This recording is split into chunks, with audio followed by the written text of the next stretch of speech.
Bukod po sa ating kapatid na si Cathy, ay mayroon pa pong ginamit ang Panginoon.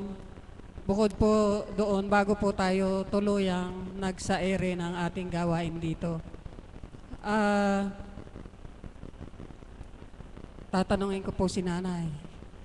Nanay, ano po ba ang ating ginamit upang mapasimulan ang gawain ito? Ano po ba? Ito po ba ay kumanta lamang po sila o may ginamit na TV o ano po bang gamit na ginamit po? Sa palagay po niyo. Palagay ko po, ang ginamit, yung pong pagdarasal. Tama rin po pagdarasal, subalit po gamit po ito eh.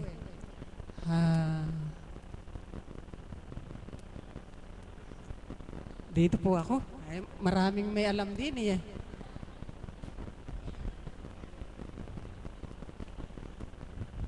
Kapatid, sa iyong palagay, ano po ba yung kasangkapang ginamit para makita na sa iba't ibang panig ng mundo ang gawain ito? Ano ang kasangkapan nating ginamit doon sa pasimula? Yung pasimulang ginamit, yung internet, video cam. Salamat kapatid. Totoo po yun. Video cam po ang una nating ginamit na sa pakikipagtulungan sa isang tao ay nalathala po ang ating gawain. Kapatid, salamat sa iyo. Ngayon naman po, ay dumako po tayo naman sa gawing ito. Akala teacher May naman ako. Maraming alam ito. Teacher May, sa iyong palagay po, ay sino po ang nagtatag ng website sa gawain ito? Si kapatid na Raquel po, yun nasa Taiwan po. Di ba po, dito rin po, dahil nga po kanina binanggit nga po sa pamamagitan ni Cathy po, yung anak ni Mami Beth, nalaman po niya na dito gumaling yung anak ni Cathy. Kaya nung ano po, umuwi din po sila. Sa pagkakaalam ko po, umuwi din po sila dito para magpagamot nga po at nakamtan din po ang kagalingan ng kanyang anak. Maraming salamat po. Katotohanan po ang kanyang isiniwalat na ang ating kapatid na Raquel, hello Raquel, kung nanonood ka ngayon, ito ay ating ika-4 na taong anibersaryo ng pagsasaere ng gawain ng Kapatirang Divine Mercy. Totoo po yun. At sa pamagitan ng ating kapatid na Raquel, sa kagalingan din po pinagkaloob ng ating Diyos na buhay sa kanyang anak, ay siya po ang nagbigay ng website para po tayo ay ma-ere na po. At ngayon naman po, dito naman po tayo sa mga maraming alam. Tatanong lang po natin dito. Kailangan po, ibigay ninyo yung buong pangalan. Ano po? Sino po ba ang mga bumubuo ng IT team? Kompleto po.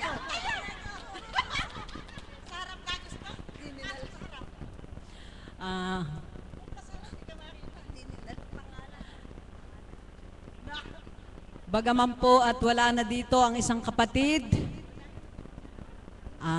Unang-una po, ang ginamit po ay ang ating kapatid na Pearl. Thank you, Guro.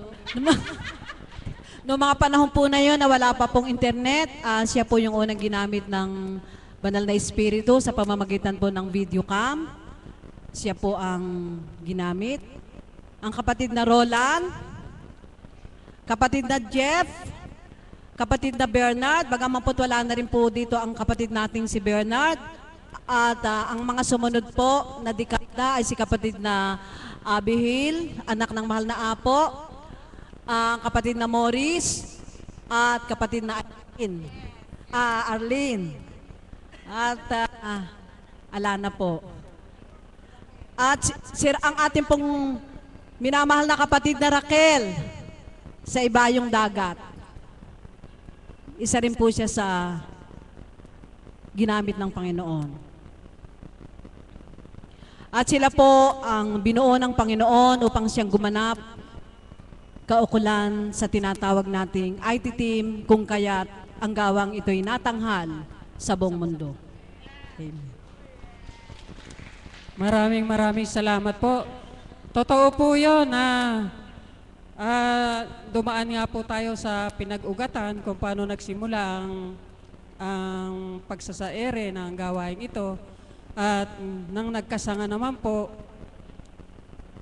ay bumuo po ang Panginoon ng mga miyembro. At ito nga po ay ang ating kapatid sa pangunguna ng ating kapatid na si Raquel, aming kapatid na si Jeff, si Roland, si Abihil, si Bernard, si Morris, at ang aming pinakabago ay si Argel at ang aming kapatid na si Arlene.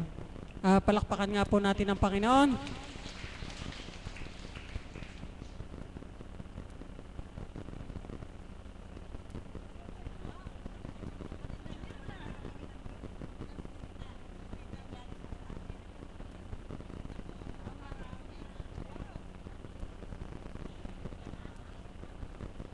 Ngayon po ay dumako naman po tayo. Siyempre po, hindi makukumpleto po ang grupo ng IT team kung ito naman po ay walang mga gamit na siyempre po kung paano kami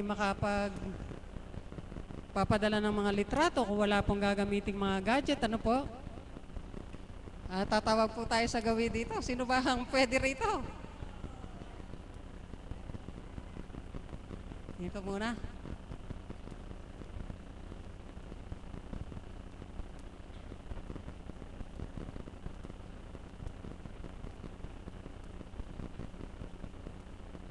Wala kasi dining yung mga datihan eh. Hindi nagsipunta ngayon.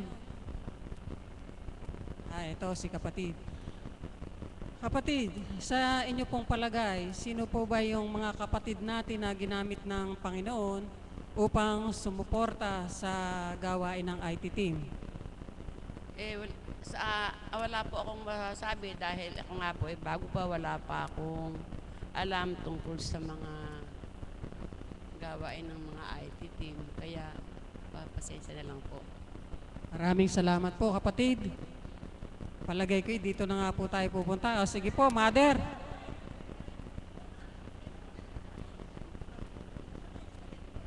Isang magandang umaga po sa lahat. Unang-una, happy birthday po sa aming kasamang si Charina sa kanyang kaarawan sa araw na ito. At anibersaryo din po ng tinatawag na IT team. Bukod po sa inyong kaalaman, siguro po takda na upang ihayag sa inyo ang kaukulan kung paano nga pong nabubuo ang kaukulang gawain sa dahong ito na hindi man lang po nangingilak, hindi man po naghihintay ng anumang donasyon, kundi batid po naming lahat na sa pamamagitan ating mahal na Apo Kunching, hinahaplos po ng ating Panginoon ang puso ng bawat isa kung paano po yung simula sa pasimula ay nagkaroon ng kaganapan. Nang una-una po ay, ang unang ginamit ay video cam po. Ang unang may-ari ng video cam po na yon ay si kapatid na Pearl na pinagsikapan po niya na sa pamamagitan po ng gawaing ito, nung una po siyang nabihag ang kanyang puso sa dakong ito, sa pamamagitan nating mahal na Apo Kunching, yun po ang idinatal sa kanyang kaisipan na maging kaparte ng dakong ito sa pamamagitan po ng pagkuha ng video. At ang mga kagamitan po na isa sa kanyang mga gadgets, kagaya po ng isang video cam niya, yun po ay galing po sa isang kaibigan po niya na taga-Amerika, si Ate Sita po. Kilala po yun ng mga alagad na minsan ay tumungo na rin sa dahong ito. At ang ilan pa po na mga kasama na nagbibigay ng tao sa puso, gumagawa at gumaganap ay yun po yung IT team, si Jeff, si Roland, siya po yung nag-ano ng internet, si Jeff naman po yung sa computer, at yung ibang mga kasama po nila. Tapos yung si Nanay Iya po ang nag-provide po una-una yung dito po yung screen yung ginagamit po natin sa bawat misa. At siyempre po, habang taon na rin po ako napagamit, na nasira po yun, ay pinagkalooban pa rin po ng isang anghel, yun po ay yung daddy ni Jeff, na pinagkaloob po sa dakong ito para magbigay din po ng gadgets. At si kapatid na Feli po, na taga Japan, ang nagbigay din po ng camera. Tapos po, sa gamit po ng ating mahal na apo, yung mga gadgets po, kagaya po ng mga lapel, yun po ay sponsor din po ng ating kapatid na Cathy, na anak ni Mami Beth, at ni Mami Feli po, na taga-Amerika. Sa tuwi na po ay, yun po ang naghandog po para po sa gamit po ng ating mahal na apo ukol sa lapel. At yung mga microphone naman po at ilang kagamitan, ang gumaganap na po doon ay mga IT team po. Kaya hindi po ito isang paglalahad na kagaya sa simbahan na ito yung mga hindi po. Ito po ay pagpapaunawa lang po sa lahat upang ang mga nagsusuri ay hindi magkaroon ng duming isip paano sila umaandar, paano sila nabubuhay, paano sila nakakabuo sa dakong yon. Yun po ay isang kaparaanan na sa pamamagitan ng mga tao na ginamit, lalo na ang isang IT team na binuo ng Diyos sa pamamagitan ng ating mga kapatid sa ibayong dagat na nagkaroon ng kagaramdaman ng kanilang mga anak. Yun po ang kaukulang hinaplos ng ating Panginoon upang sila'y makipagbahagi sa kaganapang ito, sa dakong ito, na sa pamamagitan ating mahal na Apo Kunching, na sabi nga ni Tita Cecil, mula sa simula ay pinatutuhanan na ng banal na Espiritu, ang bawat pahayag ay walang pagkabula. At ang mga taong inugnay sa dakong ito ay tuwirang hinaplos ng ating Panginoon upang ang dakong ito ay hindi maging kawawa at kahabag-habag sa paningin ng tao. Kaya ngayon mga kapatid, yamang ang karampot po na sikreto ng dakong ito ay naihayag na namin sa inyo. Nawa po'y higit po kayo mag-umigting na ang mga taong ginagamit sa dakong ito ay tunay na mula sa ating Panginoon. Muli magandang umaga po sa inyong lahat. Maraming salamat po kapatid at ako'y nalibre. Katotohanan nga po na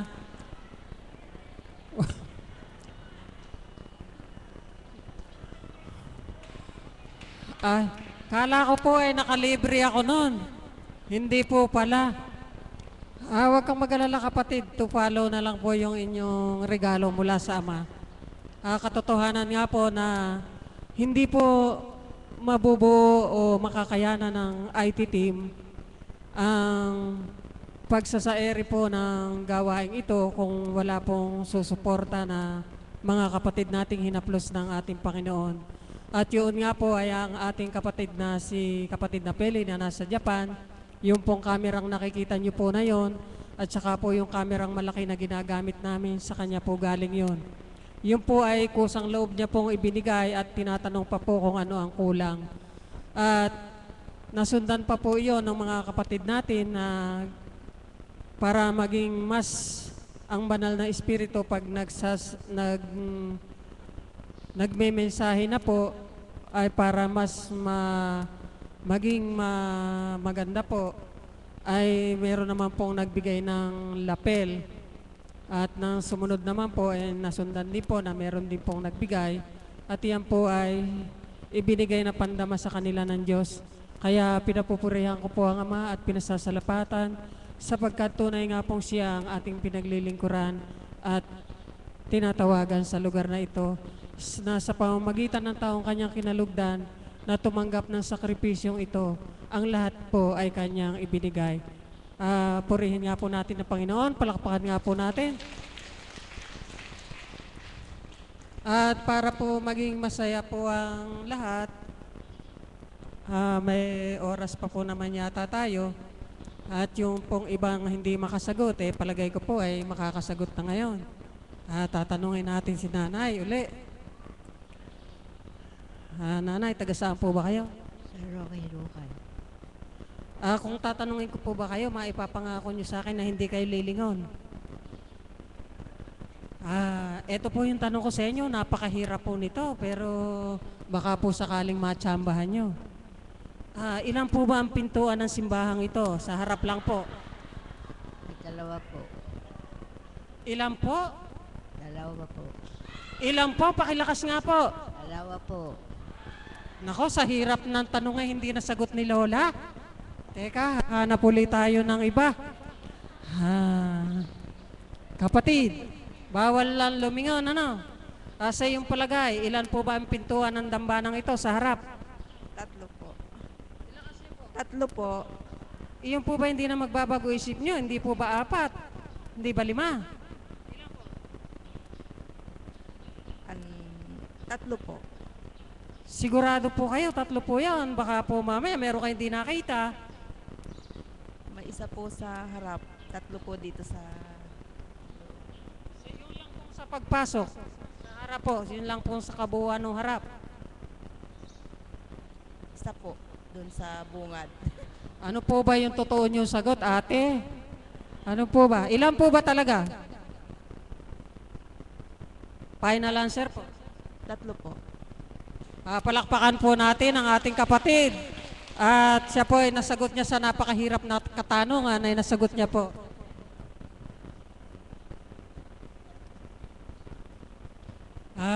Dadako naman po tayo dito sa banda-banda po rin eh. Meron po yata tayong hindi natatanong dito eh.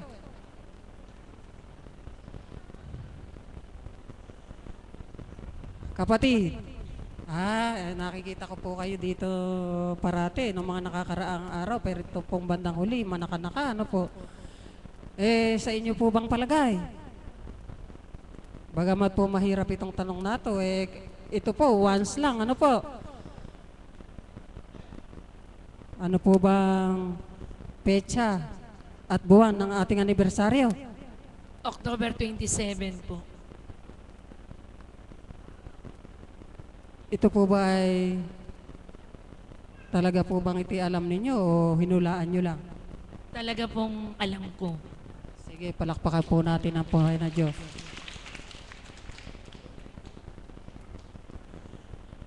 Salamat po sa ating mga kapatid na nakiisa sa pagdiriwang ng anibersaryong ito, at kung wala pa po ang mahal na apo, ay patuloy po tayong magtatanong sa ating mga kapatid upang ang pagdiriwang namang ito ay maging kasiya-siya. Bagamat hindi po kami handa, ay gagawin po nating makabuluhan ang araw na ito. Kapatid, bilang kapatid ng ating pinakamamahal na mahal na apo at dinadaluyan ng banal na espiritu, sa iyo po bang palagay ay ano pong taon at petsa na tindig ang dambanang ito?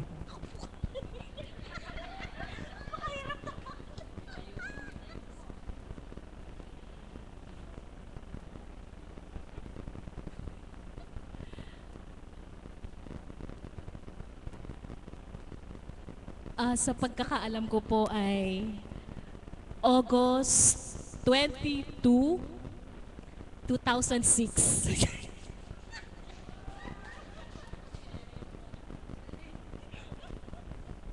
Sa sobra pong hirap ng tanong meron pong mga quotes. Oo. Dahil po ang ating Panginoon ay ang gusto po yung anak niya ay masaya, ay ito po ay ating tatanggapin. Alam, kapatid.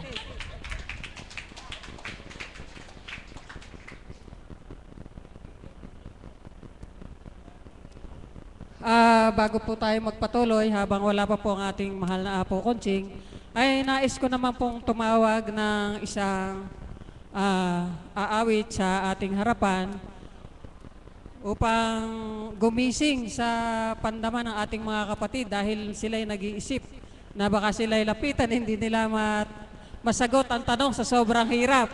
Kaya tinatawagan ko po ang ating kapatid na Gloria upang awitan ng ating Panginoon. Palakpakan po natin siya.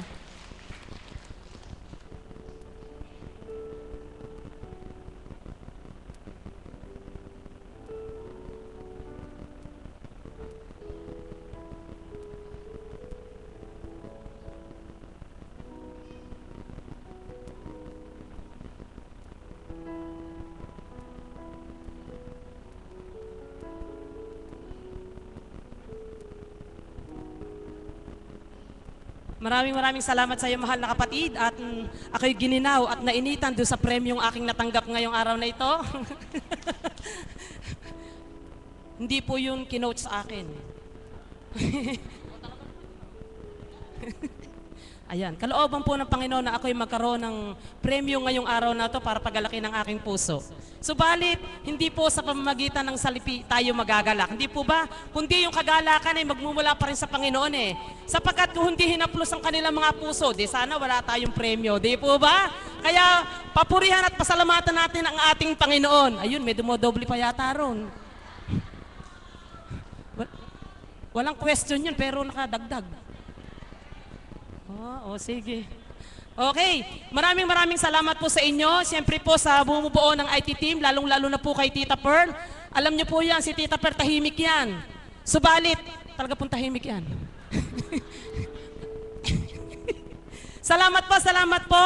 At bilang pasasalamat po ng IT team, narito po ang awit pasasalamat para sa ating Panginoon. At pinasasalamatan ko rin po si Tita Feli. Tita, maraming salamat po sa moral support na binibigyan nyo sa akin. Sa tuwing makikita ko ang number nyo sa aking cellphone, galak na galak po ang puso ko. Salamat po sa inyo.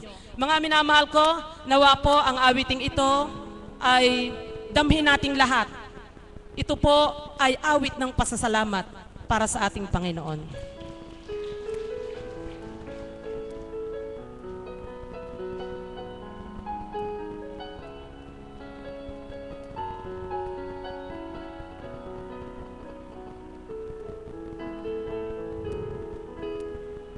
Salamat sa iyo,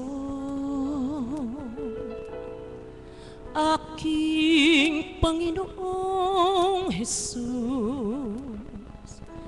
Ako'y inibig mo ng lubos.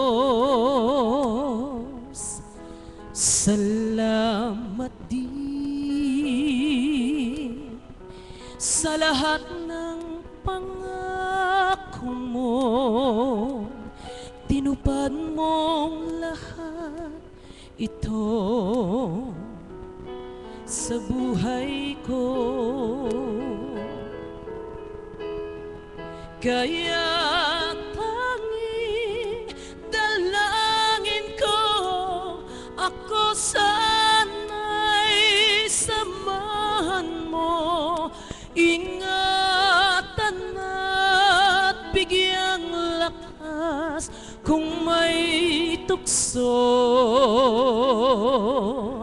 Ang buhay ko'y ay tangan mo, bukas ang puso ko sa'yo.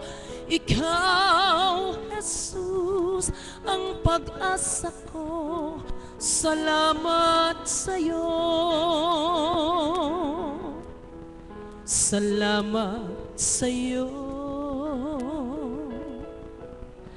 aking Panginoong Jesus.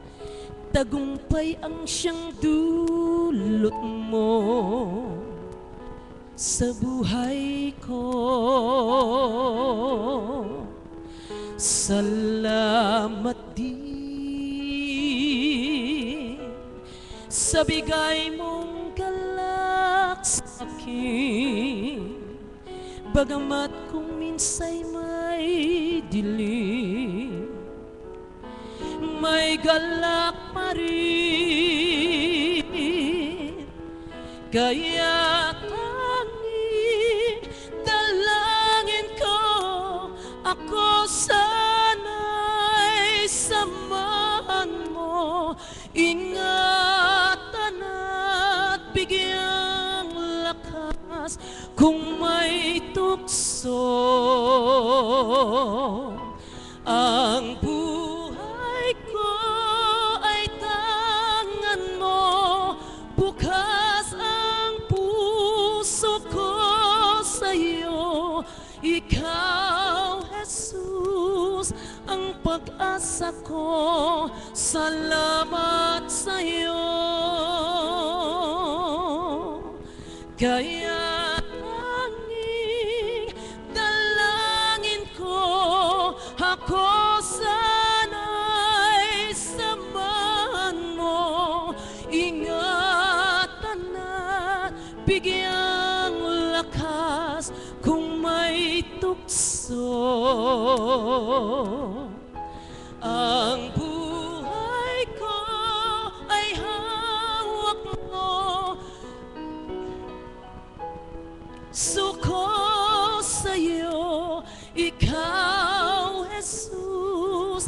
ang pag-asa ko. Salamat sa iyo.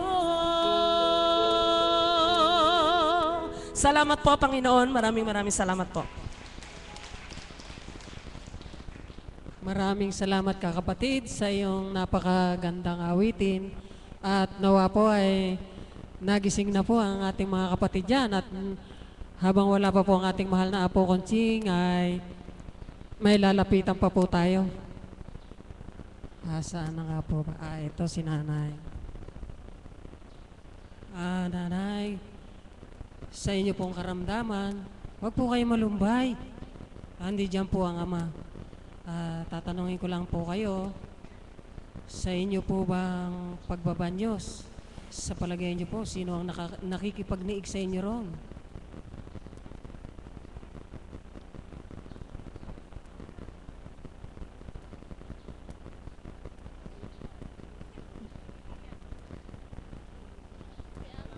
Yun na lang anak, pwede yung anak sumagot. Alam ko po na naniig po sa puso at isip namin pamilya na mapagaling po si Mama, yung sa tulong na rin po ng mahal na Apo at sa Ama po. Tama yung kapatid, subalit sa banyusan po, sino po yung nakikipagniig na espiritu sa inyo doon habang kayo binabanyusan? Si Mama Mary po. Sige, salamat kapatid. At nanay, magala ka. Huwag mo ikalumbay na ikay nagkaroon ng karamdaman, kundi bagkus ipagpasalamat mo ito sa Ama dahil natungo ka sa dakong ito. Congratulations po.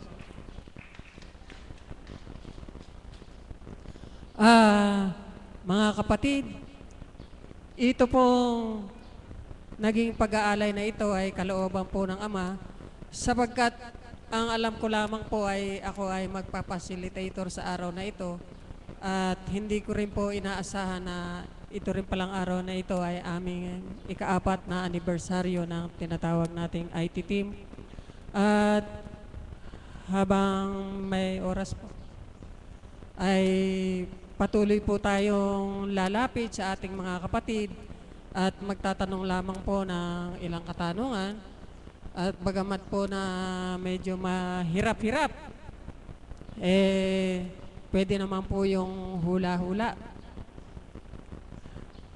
Ito si Caps. Kapatid,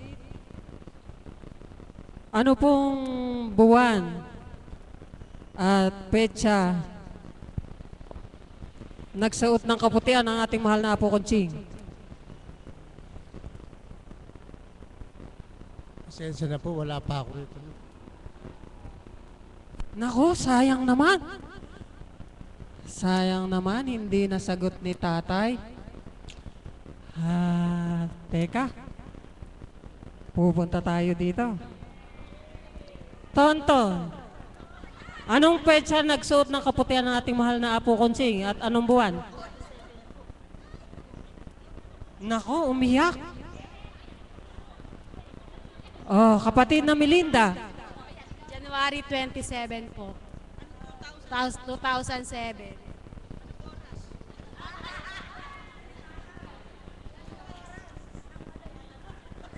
Sige kapatid, salamat sa iyo.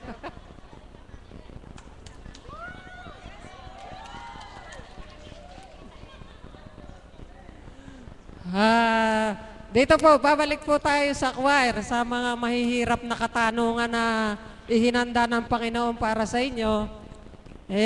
Gusto ko po maraming makasagot dito. Saan na ba yung aking hinahanap na choir din kanina na walang bigla? Saan ba si Tita Cecil? At ako'y may itatanong sa kanya.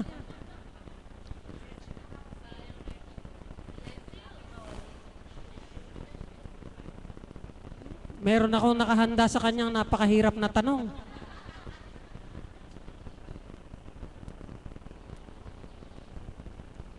Tita Cecil.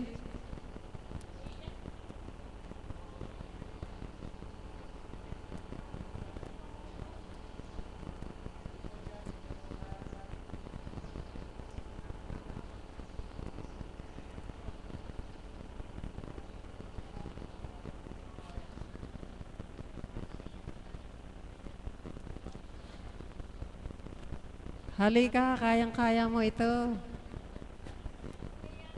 Hindi, halika.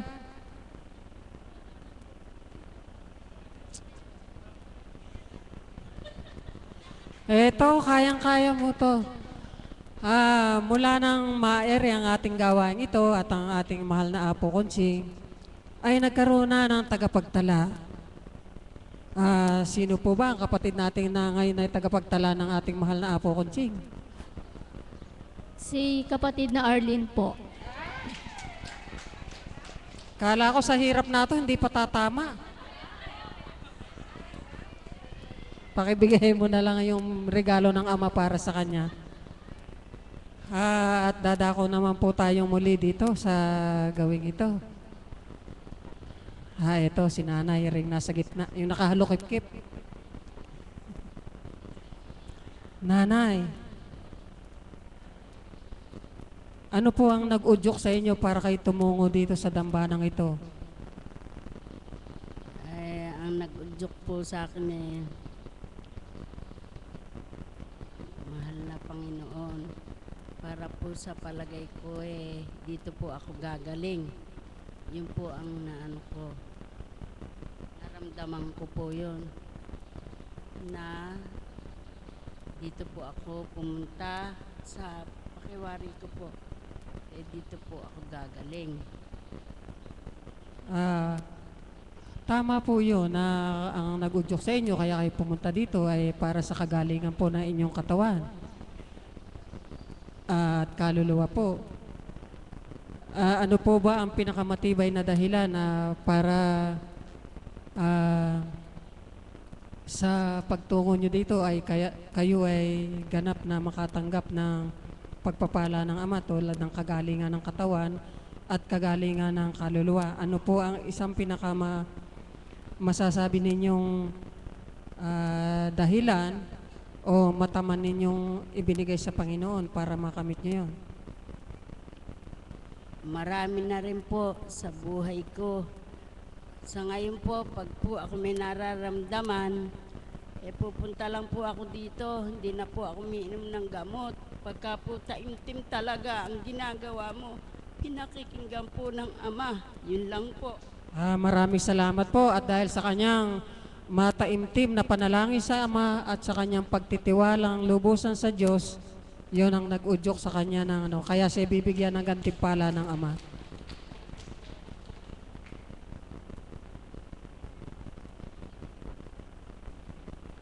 Salamat po.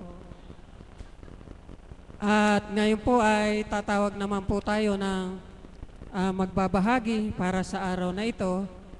At ang ating pong tema naman ay ang ganap na pananalig at pagtitiwala sa Diyos. At ang nais ko pong tawagin ay ang ating kapatid na Mirna.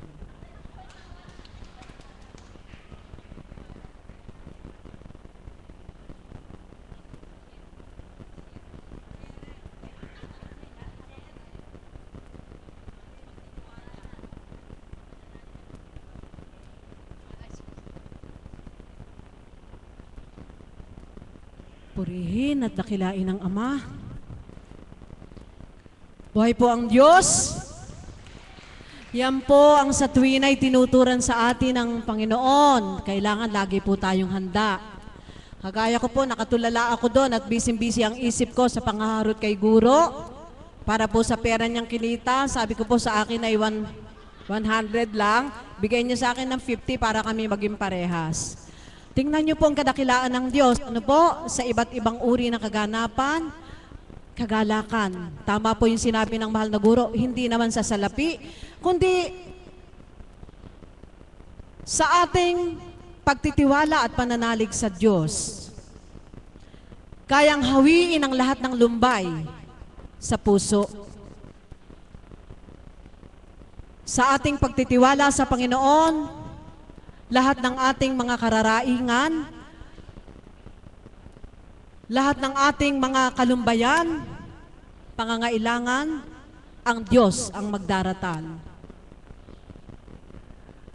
At kaakibat noon, tayo'y magpakatotoo sa Diyos.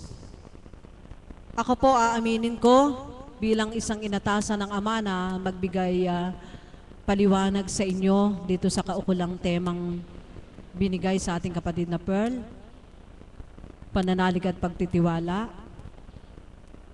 Sa unang buhay ko po, yan po ang wala ako. Kaya po doon nakapaloob sa buhay ko ang kawalan. Sapagkat wala akong tiwala, wala akong pananalig, nakapaloob sa buhay ko ang kawalan ng pag-asa. Walang kapag-apag-asa. Walang kapag-apag-asang may bukas pa. Walang kapag-apag-asang may magagawa ang Diyos. Walang kapag-apag-asang sa kalumbayan ko'y iaahon ako ng Panginoon at ako'y pagagalakin. At kaakibat noon, mga minamahal ko mga kapatid, sa ganang akin po, sa pananalig at pagtitiwala natin sa Diyos, iakibat po natin ang gawa, ang paglilingkod po sa Kanya ng may katapatan. Amen po ba? Hindi man po ganon kalalim ang aking pagpapaunawa sa temang ibinigay ng ating Panginoon. Basta po sa ating pagtitiwala sa Diyos, ano po ba yung kaakibat ng pagtitiwala? Ano po yung aalisin natin sa ating pagtitiwala at pananalig? Ano po yung dapat nating alisin? Amen, Lord. Ano pa? Marami yan. Yes. Yun po yung pinakamaigting. Patawad po, Mother, kapatid na Marie, wala pong giving portion ngayon na pera. Subalit, isa po yun sa sangkap. Simplified po yung aking pagpapahayag sapagkat aaminin ko po sa inyo, hindi ganun kaigting at kalawak ang talinong ibinigay sa akin ng Diyos. Subalit, sa akin pong pakikinig, sa damdaming mainam na ipinalit sa akin ng Diyos nung mga panahong ako'y kulang sa pananalig, kulang sa pagtitiwala, kaya ako'y punong-puno ng kahinaan, hambing sa sinagot nila, Mother, alinlangan, punong-puno ako ng kawalan ng pagtitiwala sa Diyos. Kaya po, mga minamahal kong mga kapatid, naniniwala po ako, munti man, payak man, karampot man, yung kaloob ng Diyos na ibahagi ko sa inyo, ukol doon sa temang ibinigay sa ating kapatid na Pearl, nananalig ako sa Ama na nakapagdulot po sa inyo ng liwanag at pagkakaunawa ayon doon sa temang ibinigay. Amen po ba? Kaya po, mga minamahal kong mga kapatid, yun po yung kasagutan sa ating pagtitiwala, sa ating pananalig sa Diyos, ating iwaksi ang alinlangan, kahinaan, at marami pang iba. Yun lamang pong alinlangan, maialis po natin sa ating puso, papasok po ang pananalig natin at ang pagtitiwala ay mananahan sa ating katauhan. Maraming salamat po, Panginoon. Purihin ka't dakilain, purihin, purihin, purihin ka't sambahin. Amen. Maraming salamat po, kapatid. At tunay nga po sa kanyang pananalig at pagtitiwala sa Diyos ay nakamtan niya po ang kung ano po siya ngayon. Ang kanyang pananalig na anuman ang dumating sa kanyang buhay, ito man po ay karamdaman o dalahin sa buhay, problema na sinasabi ng ilan, dahil sa pagtitiwala niya at pananalig sa Diyos, ito ay kanyang napagtagumpayan. Maraming salamat, kapatid. At ngayon naman po ay inaanyayahan po natin ang lahat na magsitayo at awitin po natin ang